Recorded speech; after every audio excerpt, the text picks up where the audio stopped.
Hello, welcome to the YouTube lectures of molecular basis of inheritance. In last lecture we learnt about the DNA replication, even the RNA and the various types of RNA. Let us proceed further and to proceed further first let us recall कि हम लोग क्या क्या पढ़े थे. So we learnt about the RNA molecule. The RNA molecule is consisting of long chain of nucleotide.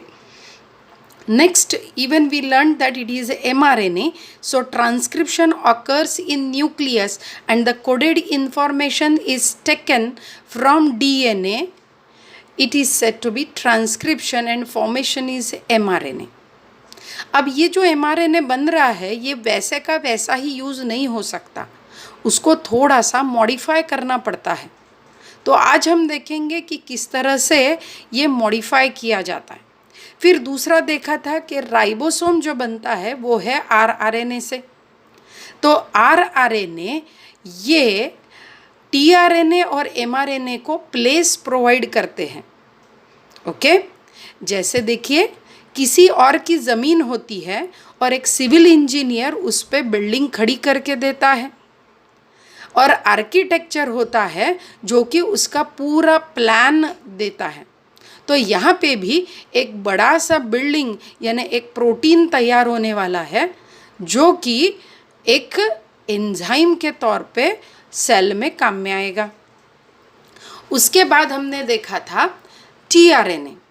So tRNA is the RNA which is actually doing the process of translation. यहाँ पे हमने ये पढ़ा था कि कौन से अमाइनो एसिड का क्या क्या मीनिंग होता है, उस हिसाब से आप ट्रांसलेट करते हुए अमाइनो एसिड लाएंगे. तो ये रहेगा टीआरएनए. हमने लास्ट वीडियो में प्रोटीन सिंथेसिस का मेन डोगमा भी देखा था. अब प्रोटीन सिंथेसिस इतना ज़रूरी क्यों है? तो प्रोटीन सिंथेसिस इसलिए ज़रूरी है क्योंकि हमारी बॉडी मेनली प्रोटीन से ही बनी है. और दूसरी बात, हमारे सारे जो कंट्रोलिंग हार्मोन्स हैं वो भी प्रोटीन से बने हैं. हमारे बॉडी में जो मेटाबॉलिज्म चलता है वो भी सारा प्रोटीन है. तो हम और कोई अदर एनिमल अलग अलग है क्योंकि हमारे प्रोटीन्स अलग अलग हैं. बाकी कार्बोहाइड्रेट तो सब में ग्लूकोज ही होता है. बाकी लिपिड तो सब में करीबन सैचुरेटेड, अनसैचुरेटेड, फॉस्फोलिपिड्स, स्टीरॉइड्स ये सेम ही होते हैं. लेकिन जो अलग होता है वो होता है प्रोटीन. और इसलिए प्रोटीन सिंथेसिस एक अहम प्रोसेस है. प्रोटीन के द्वारा ही डीएनए जीन एक्सप्रेस करता है, उसकी कोडेड इन्फॉर्मेशन एक्सप्रेस की जाती है. तो क्या डोगमा था? डीएनए से ट्रांसक्रिप्शन की प्रोसेस करके आरएनए बनेगा. आरएनए यानी टीआरएनए, एमआरएनए और आरआरएनए. तो ये एमआरएनए हो गया, फिर उसके बाद टीआरएनए और फिर उसके बाद आरआरएनए. तीनों मिलके ट्रांसलेशन प्रोसेस करेंगे और एक पॉलीपेप्टाइड यानी प्रोटीन तैयार करेंगे.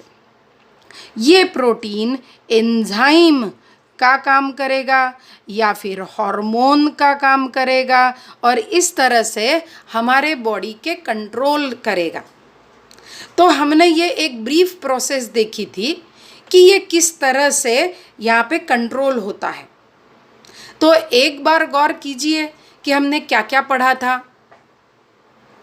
Transcription, then hNRNA formation, then processing of hNRNA, then it is the translation and initiation, elongation and termination.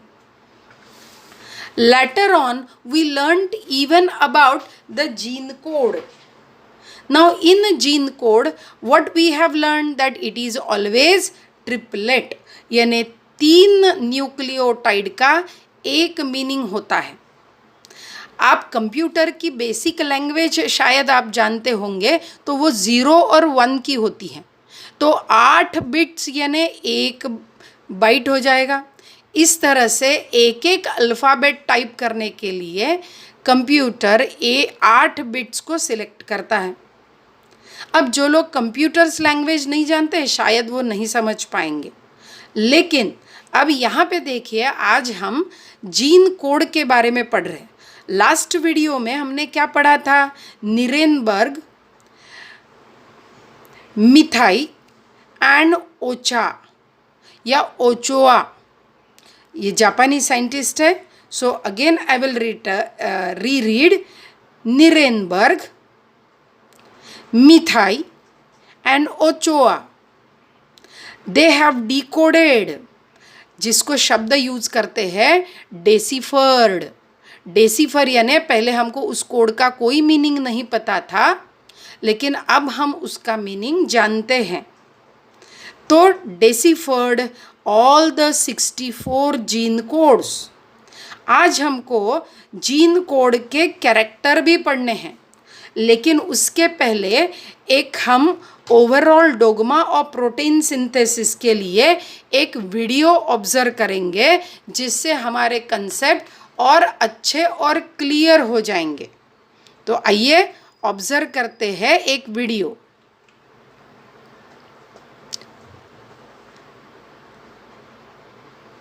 देखिए, ये एक डीएनए टू प्रोटीन कैसे चलेगा। तो ये एक सेल है, इस सेल में सारे सेल ऑर्गेनेलीज आप देख पा रहे हैं। हाँ, देखिए ये न्यूक्लियस है, इस न्यूक्लियस में पोर्स है, उसके अंदर का ये क्रोमोसोम। तो क्रोमोसोम का एक थ्रेड मैंने बाहर निकाल लिया, तो ये देखिए ये न्यूक्लियोसोम जो हिस्टोन से बना है, और ये रहा डीएनए। तो रियल सेंस में डीएनए मॉलिक्यूल ऐसा दिखेगा, जो कॉम्पैक्ट बन के यहाँ पे क्रोमोसोम में होता है। अब ये डीएनए मॉलिक्यूल, ये देखिए आरएनए पॉलीमरेज एंजाइम आ गया, और आरएनए पॉलीमरेज एंजाइम ने डीएनए को ब्रेक करते हुए 2 स्ट्रैंड अलग अलग बना दिए। अब देखिए एक न्यू स्ट्रैंड सीक्रेट हो रहा, जी है तो सी, ए है तो यू। इसका मतलब ये एक आरएनए सिंथेसिस, 2 में से एक ही स्ट्रैंड पे ये प्रोसेस हो रही है। उसके बाद देखिए अब ये बन गया एमआरएनए। अब ये एमआरएनए कहाँ जाएगा? पहले मॉडिफाई होगा, तो देखिए बीच का पीस निकाल दिया, जो अनवांटेड था वो हमने निकाल दिया। अब ये एमआरएनए न्यूक्लियर पोर से बाहर आ गया साइटोप्लाज्म में।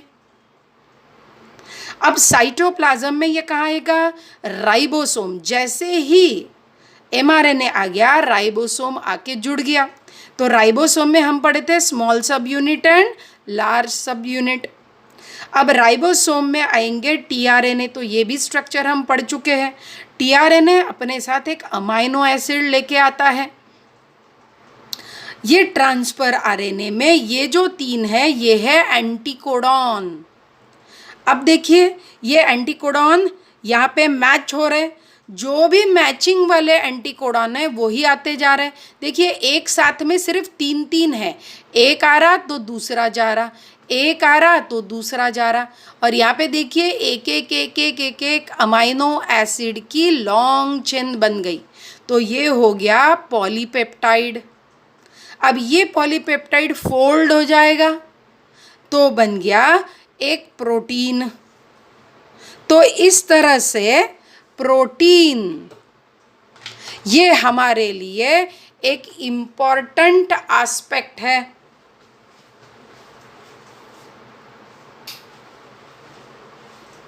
तो क्या इस वीडियो से आप समझ गए कि प्रोटीन किस तरह से बन रहा है? और प्रोटीन बनने के लिए डीएनए के पास सारी कोडेड इंफॉर्मेशन है।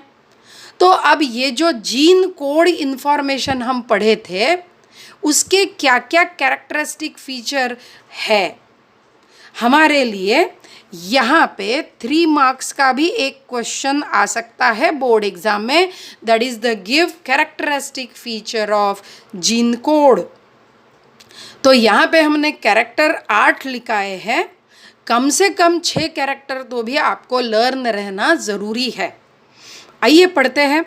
जीन कोड इज ट्रिपलेट, ये तो हम पहले ही एक्सप्लेन कर चुके हैं, फिर भी उसका थोड़ा डिटेल लेते हैं। Sequence of 3 nucleotide specify 1 code, यानी only used for 1 amino acid. Second character, gene code has distinct polarity. तो जीन कोड हो गया 3 अमाइनो एसिड का। तो देखिए मैं यहाँ पे एक जीन कोड लिख रही हूँ AUG, और इसमें से इसको मैं GUA ऐसा पढ़ सकती हूँ क्या? तो नहीं। तो यहाँ देखिए, यदि ये 5' एंड की तरफ है और ये 3' एंड की तरफ है तो मुझे इसको इसी तरह से पढ़ना ज़रूरी है। जैसे हम यहाँ पे लिखते हैं, आप देख रहे हैं मैंने बहुत सारा टेक्स्ट यहाँ पे लिख के रखा है, क्या मैं उसको ऐसा पढ़ सकती हूँ? Only codon 1 of part O is nucleotide? नहीं, ये तो रॉन्ग हो गया, इसको तो कोई मीनिंग ही नहीं है। मैंने ऐसे ही पढ़ना चाहिए था, that is nucleotide is a part of 1 codon only. अब उसको मीनिंग है। तो जीन कोड भी 3 का ही है, लेकिन उसको पोलैरिटी है। क्या है? इसको 3' एंड वाली जो साइड है वहीं से रीड करना चाहिए, सॉरी 5' एंड की जो साइड है वहीं से रीड करते हुए आपको 3' साइड में जाना पड़ेगा। 3' से 5' आप रीड नहीं कर सकते। तो फिर से पढ़िएगा, इसका मीनिंग क्या है? Gene code has distinct polarity that it is always read in 5:3 direction. Third, gene code is non overlapping. यानी देखिए मैं यहाँ पे एक्सप्लेनेशन के लिख रही हूँ ATTCCGATGC। देखिए मैंने कुछ भी लिखा, इसको एज सच मीनिंग को सोच के नहीं लिखा, लेकिन हर बार देखिए ये 3, ये 3, ये 3 और ये 3 के ही सेट में यूज़ किया जाएगा। ऐसा कभी नहीं होगा कि मैं ATT फिर T को फिर से एक बार यूज़ कर रही हूँ TCC। नहीं, मैं इसे दोबारा नहीं पकड़ सकती। तो यदि मैंने T को इधर भी पकड़ा और इधर भी पकड़ा तो ये हो गया ओवरलैपिंग। तो देखिए जीन कोड कभी भी ओवरलैप नहीं करता और हमेशा बराबर से 3 के ही सेट में आता रहता है। Next, gene code is commaless. तो देखिए शब्द क्वामा, आपको याद है इंग्लिश में हम ऐसा क्वामा देते हैं जहाँ पे हमारा एक ही सेंटेंस का एक पार्ट हो चुका है और दूसरा पार्ट स्टार्ट हो रहा है। जैसे हम बोलते हैं I am going to station, comma will you come with me. तो ये 2 सेंटेंस मैंने क्वामा से जोड़ दिए। तो यहाँ पे ऐसा कोई क्वामा नहीं होता। तो देखिए यहाँ पे यदि मैंने यहाँ पे ए डाल दिया तो देखिए ये 3, फिर ये 3, फिर आगे जी, तो ये तो जी छूट गया। तो ऐसा कोई भी एक जी नहीं छूटेगा, ये इसेंशियली 3 के ही सेट में आएगा और कोई न्यूक्लियोटाइड बीच में नहीं छूटेगा। तो उसको बोलते हैं क्वामालेस, यानी नो न्यूक्लियोटाइड पॉज। कोई, ये आपके अंडरस्टैंडिंग के लिए मैंने लिखा, तो आप एग्जाम में लिखेंगे जीन कोड इज क्वामालेस या फिर no comma, no pause, no gap in continuous sequence of triplet of nucleotide. Gene code has degeneracy. यानी क्या? तो some amino acids are coded by the more than 1 codon. आप जानते हो कि कल मैंने आपको जब लास्ट वीडियो में दिखाया था तो वहाँ पे ग्लाइसिन को कोड करने के लिए 4 कोड्स थे। कौन से 4 कोड थे? सो सी, दूसरे का भी सी और तीसरा भी सी। फिर इस तरह से मैंने यदि उठाया तो आपके लिए सारे कोड तैयार हो जाते हैं। सो यहाँ पे देखिए gene code they are not having any single. तो ग्लाइसिन के लिए 4 थे, बाकी कुछ के लिए भी डबल है, तो उसे कहते हैं डीजेनरसी।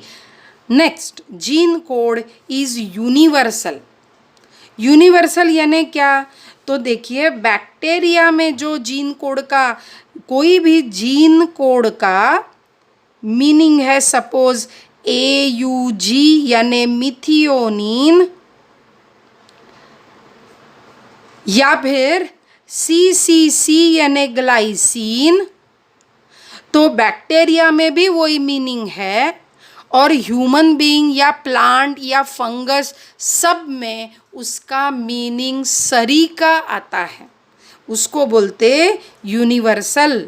और ये यूनिवर्सल है, इसीलिए आज की डेट में जेनेटिक इंजीनियरिंग और बायोटेक्नोलॉजी पॉसिबल हुआ है।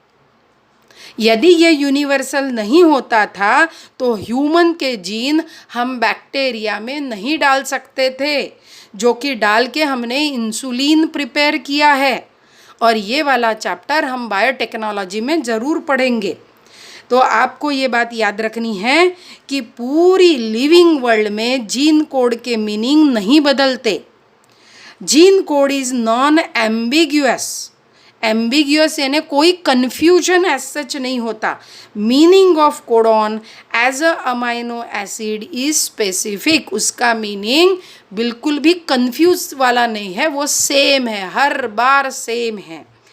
लास्ट, इनिशिएशन कोडॉन यानी AUG, तो हमेशा स्टार्ट इसी से होगा, और टर्मिनेशन कोडॉन यानी ये 3 तो do not code for any amino acid and therefore protein synthesis stop, तो इसको हम बोलेंगे स्टॉपिंग कोडॉन। ओके, तो ये सारे जीन कोड आपको याद रहना ज़रूरी है। आइए प्रोटीन सिंथेसिस हम और अच्छी तरह से समझते हैं। इसके डोगमा में हमने पहला वाला जो डाला था वो था ट्रांसक्रिप्शन। अब ट्रांसक्रिप्शन में होते हैं 3 यूनिट, तो पहले हमें ट्रांसक्रिप्शन यूनिट तैयार करना होगा, वो समझ लेते हैं। प्रमोटर, स्ट्रक्चरल जीन और टर्मिनेटर। नेचुरली नाम से ही आपको समझ गया होगा, प्रमोटर यानी टू स्टार्ट, स्ट्रक्चरल जीन यानी असलियत में जो जीन है वो, और बाद में जाके टर्मिनेटर यानी कंक्लूड। जैसे आप भी मराठी हिंदी लैंग्वेज में करते हो संदर्भ सहित स्पष्टीकरण, तो आप आंसर में पहले संदर्भ लिखते हो या इंट्रोडक्शन लिखते हो, बाद में मेन आंसर लिखते हो, और लास्ट में आप उसकी समरी 2 लाइन में लिख देते हो। वैसे ही यहाँ पे जीन कोड में भी 3 सेक्शंस हैं। तो ये ट्रांसक्रिप्शन कब होता है? तो देखिए हम सेल साइकिल पढ़े थे, तो जहाँ सेल साइकिल है यानी G1 SG2। प्रोटीन सिंथेसिस कब होता है?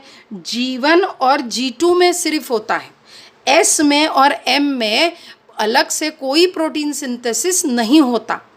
इसलिए during G1 and G2 of cell cycle transcription occur कहाँ होता है? तो ये न्यूक्लियस में होता है। ओके, अब यहाँ पे देखिए मैंने एक बहुत सिंपल फॉर्म में DNA ड्रॉ किया है। ये है 3:5 वे और अपोजिट स्ट्रैंड है 5:3 वे। मैंने आपको हमेशा ये बताया है, और ये बात बहुत बेहतरी से याद रखिएगा कि हमेशा 3:5 वे ये वाला जो स्ट्रैंड होता है वही होता है टेम्पलेट स्ट्रैंड, यानी उसी के अपोजिट में, यानी इसके अपोजिट mRNA बनेगा।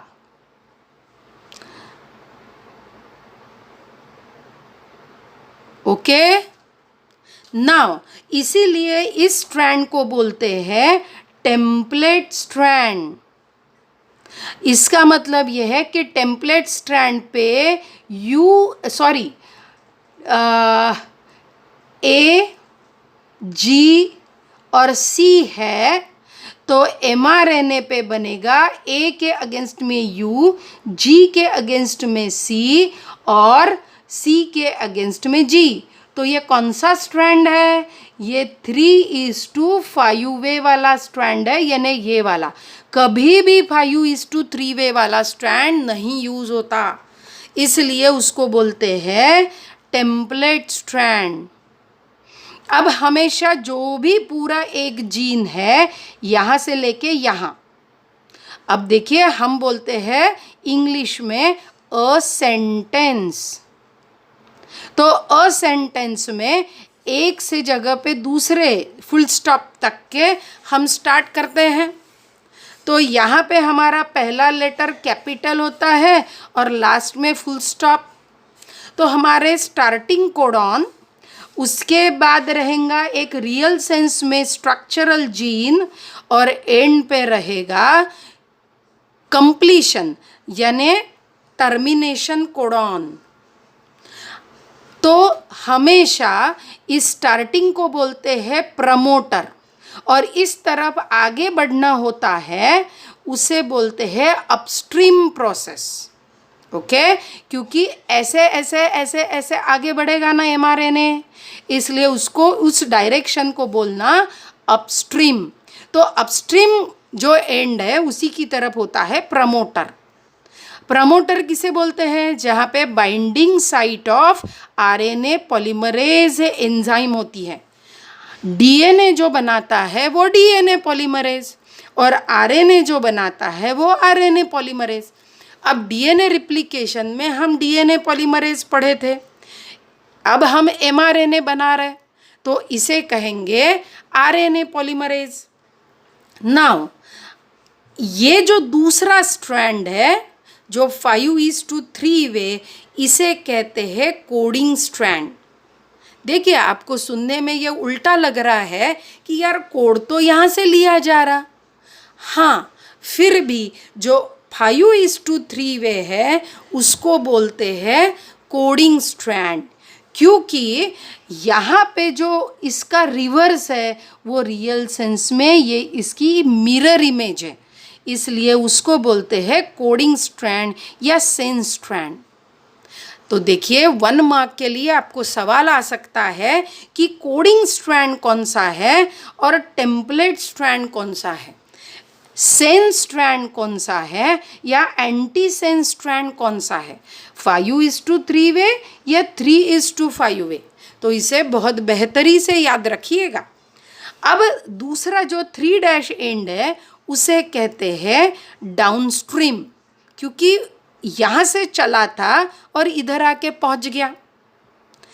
टर्मिनेटर पे क्या होता है? एंड ऑफ ट्रांसक्रिप्शन, या इन्हें यहाँ से छूट जाएगा।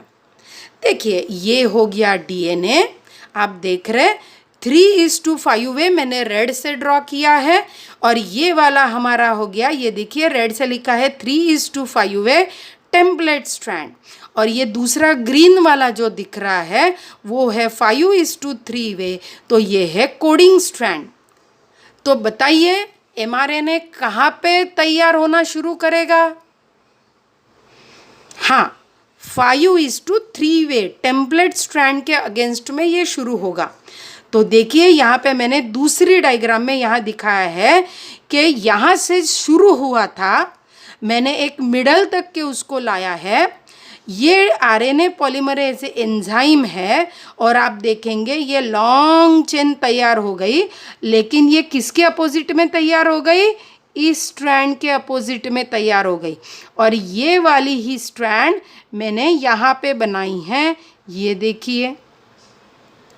अब आप सोच रहे होंगे कि यहाँ पे रेड ब्लू क्यों ड्रॉ किया, तो वही तो हमें आगे जाके समझना है।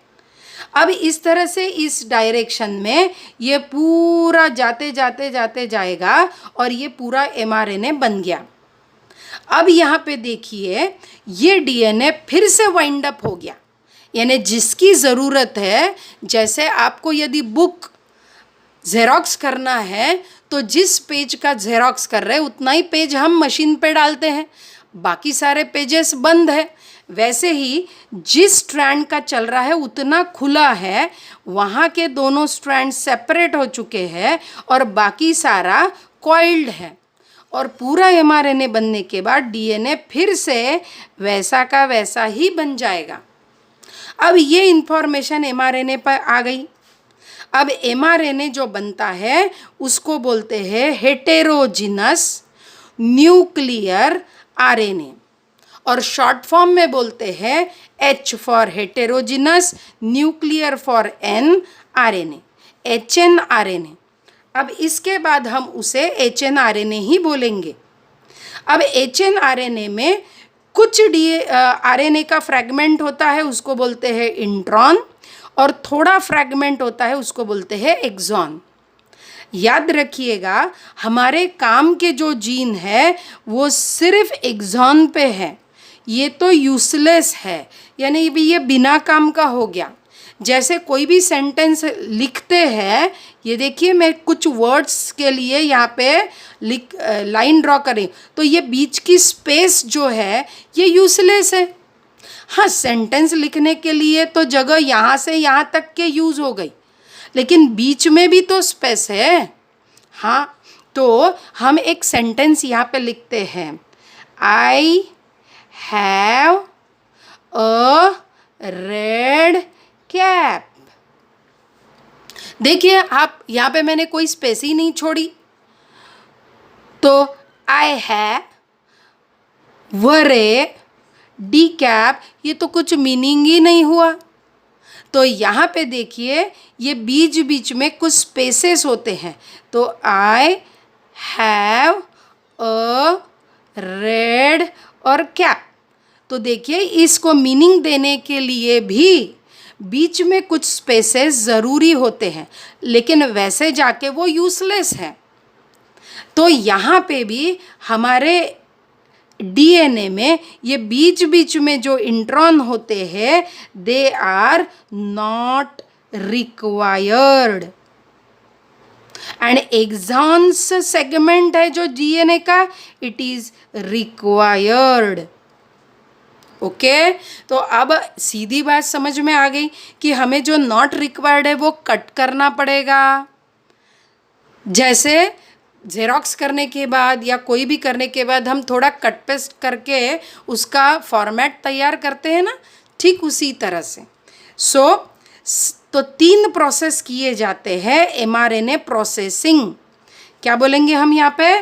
प्रोसेसिंग ऑफ mRNA, यानी HNRNA, क्योंकि पहले तो HNRNA है तो उसको और एक नाम है मैचुरेशन ऑफ RNA। पहली प्रोसेस है कैपिंग। तो यहाँ पे देखिए ये जो 5' एंड है, यहाँ पे मिथिलेटेड M ग्वानिन ट्राइफॉस्फेट ये ऐड किया जाता है। फिर से M for methylated, G for guanine, और 3 बार P लिखा यानी ट्राई फॉस्फेट, ये ऐड कर दिया गया। अब जबकि ये उसके सबसे पहले मुंह पे ऐड कर दिया गया यानी स्टार्टिंग पे ऐड कर दिया गया, इसलिए उसको बोला है कैपिंग। ये कैप करना बहुत ज़रूरी है। ये कैप नहीं किया तो ये mRNA कहीं भी जाके चिपक जाएगा या फिर यहाँ पे कट होना शुरू हो जाएगा। ये होना नहीं चाहिए, बंद करना ज़रूरी है। जैसे हम कपड़े भी काटते हैं तो उसके एंड को सिलाना ज़रूरी है। अब दूसरी प्रोसेस क्या है? दूसरी प्रोसेस ये है, तो ये कैप तो यहाँ पे है ही। दूसरी प्रोसेस को बोलते हैं RNA स्प्लीसिंग। RNA स्प्लीसिंग में यहाँ पे देखिए ये जो अनवांटेड यहाँ पे थे नॉट रिक्वायर्ड इंट्रॉन, ये यहाँ पे तोड़े जाएंगे। तो देखिए ये ट्विस्ट हो गए। उसके लिए इंट्रॉन रिमूवल एंजाइम्स होते हैं, इंट्रॉन रिमूविंग स्प्लीसियोसोम्स,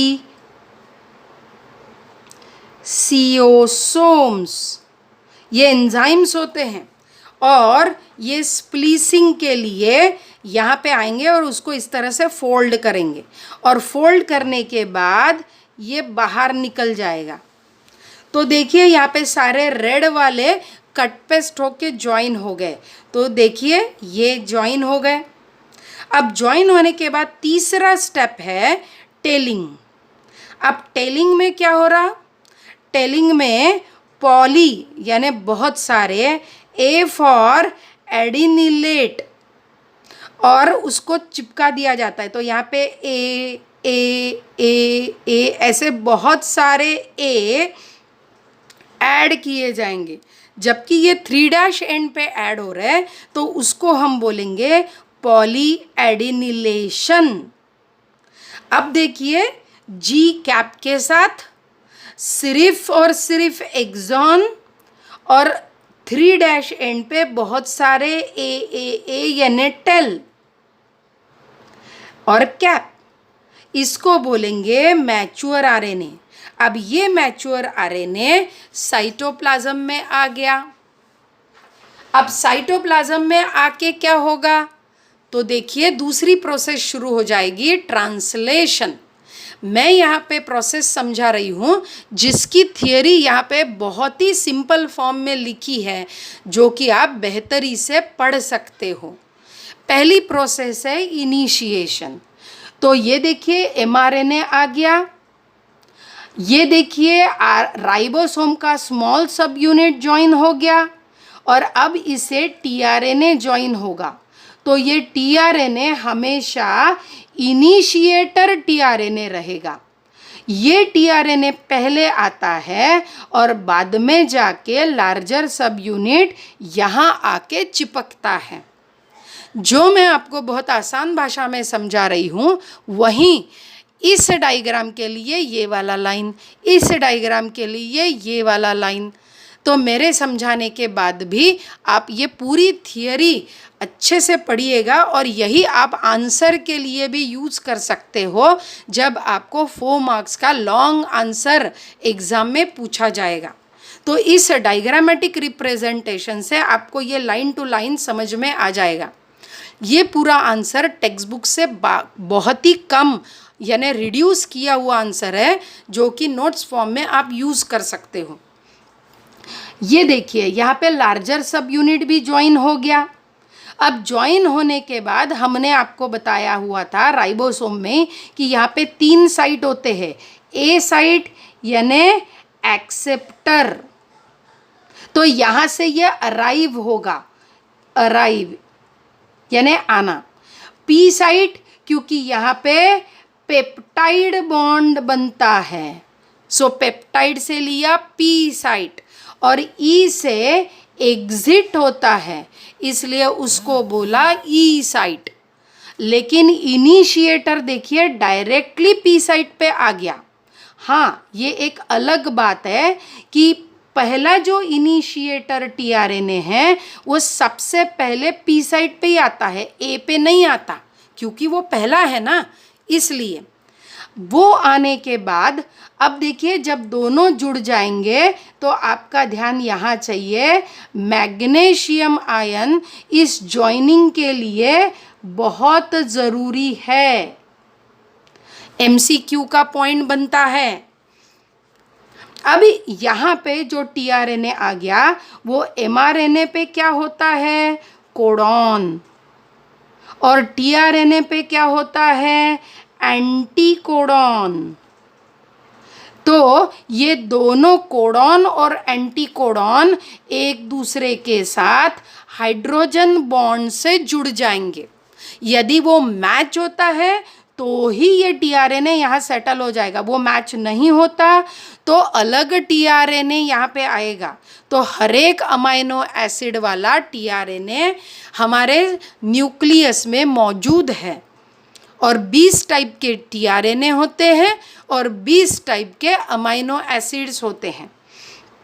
देखिए उसके बाद अब अराइवल से अमाइनो एसिड के साथ है, इस वजह से इसको बोला अमाइनो एसिड टीआरएनए। दूसरे इस पे आ गया, इसने भी ये रीड किया, ये पहले वाला था। तो अब देखिए पहला और दूसरा दोनों के बीच में पेप्टाइड बॉन्ड फॉर्म हुआ। ये पेप्टाइड बॉन्ड किसने फॉर्म किया? तो ये देखिए, ये इम्पॉर्टेंट एस्पेक्ट है। राइबोजाइम यानी राइबोसोम में ही होने वाले आरएनए जो होते हैं वो आरआरएनए राइबोजाइम का काम कर रहे हैं। It is catalyst for this bond formation. अब ये बॉन्ड फॉर्म होने के बाद ये रेड वाला जो टीआरएनए है, देखिए ये तीसरी पोजीशन पे चला गया, और ये जो ब्लैक वाला है ये वाला दूसरी पोजीशन पे आ गया। और अब यहाँ पे देखिए एक न्यू वाला ग्रीन ए पे आ गया। अब आगे देखिए ये यहाँ से एग्जिट कर लेगा यानी निकल जाएगा, तो यहाँ पे देखिए ये आगे निकल जाएगा यानी आउट, ये इधर बढ़ेगा और ये इधर। अब देखिए इन तीनों ने अपनी अपनी पोजीशन शिफ्ट कर दी, इसलिए उसको बोलेंगे ट्रांसलोकेशन। मैं ये जो समझा रही हूँ उसी की बगल में इस सेंटेंस में आपको ये पूरा थियरी मिलेगा। उसके बाद में अब तीसरी, इस तरह से आप देखिए यहाँ पे मैंने बहुत लंबी पॉलीपेप्टाइड की चेन दिखाई है। उसी तरह से मैं एक बार रिपीट कर रही हूँ, पहले ए साइट पे, फिर पी साइट पे, फिर दोनों के बीच में बॉन्ड, फिर ई साइट पे और फिर बाहर। इस तरह से देखिए जैसे सिलाई मशीन में एक एक धागा डालते डालते हम कपड़ा आगे बढ़ाते हैं, ठीक उसी तरह से यहाँ पे एमआरएनए आगे आगे बढ़ रहा है। अब लास्ट में क्या होगा? तो देखिए एक लंबी सी पॉलीपेप्टाइड चेन तो फॉर्म हो गई। अब लास्ट में कौन आ गया? Stopping codon. चलिए एक स्टॉपिंग कोडॉन डालते हैं, UAA। अब देखिए इसके लिए कोई भी टीआरएनए नहीं है करके यहाँ पे एक रिलीजिंग फैक्टर आएगा, जिसकी वजह से अब देखिए ये लार्जर सब यूनिट सेपरेट हो गया, एमआरएनए सेपरेट हो गया, स्मॉलर सब यूनिट भी सेपरेट हो गया और एमआरएनए भी सेपरेट हो गया, यानी सारे के सारे फ्री हो गए। और इस तरह से ये एक पॉलीपेप्टाइड बन जाएगा जो कि आगे जाके एंजाइम का काम करेगा। तो इस प्रोसेस को बोलते हैं प्रोटीन सिंथेसिस। तो मुझे बताइए प्रोटीन सिंथेसिस में हम सबसे पहले दिन क्या पढ़े थे? सबसे पहले दिन हम मेन डोगमा पढ़े थे। क्या आपको ये याद है शीट जिसमें हम पढ़े थे? देखिए ये पूरी प्रोसेस हम पढ़े अभी। पहले ट्रांसक्रिप्शन हुआ, फिर हेटेरोन्यूक्लियर आरएनए फॉर्मेशन हुआ, फिर उसको प्रोसेसिंग किया यानी कैपिंग, स्प्लीसिंग, टेलिंग। उसके बाद क्या हुआ? ट्रांसलेशन शुरू हुआ, यानी इसके बाद ये प्रोसेस से पहले साइटोप्लाज्म में आने के बाद ये इन साइटोप्लाज्म, और यहाँ पे ये कहाँ पे हुआ था? In nucleus. फिर क्या हुआ? MRNA bind to small subunit. फिर क्या स्टार्ट हुआ? Initiation, elongation, termination and release of polypeptide. देखिए यहाँ पे बहुत अहम क्वेश्चन एग्जाम में आते हैं और बच्चे इसे टफ है ऐसा बोलते हैं, लेकिन आपको लगता है उतना भी ये टफ नहीं है। आप इस वीडियो को, और इसीलिए हमने ये टॉपिक चूज़ किया कि मेरे कुरवेस के बच्चों को ये टॉपिक कभी भी टफ ना लगे। इस वीडियो को एक दो बार फिर से सुनिएगा ताकि आपको ये टॉपिक कभी भी टफ ना लगे। बहुत इंटरेस्टिंग है। How is the gene expression? You get the point? Okay, thank you. Keep watching videos.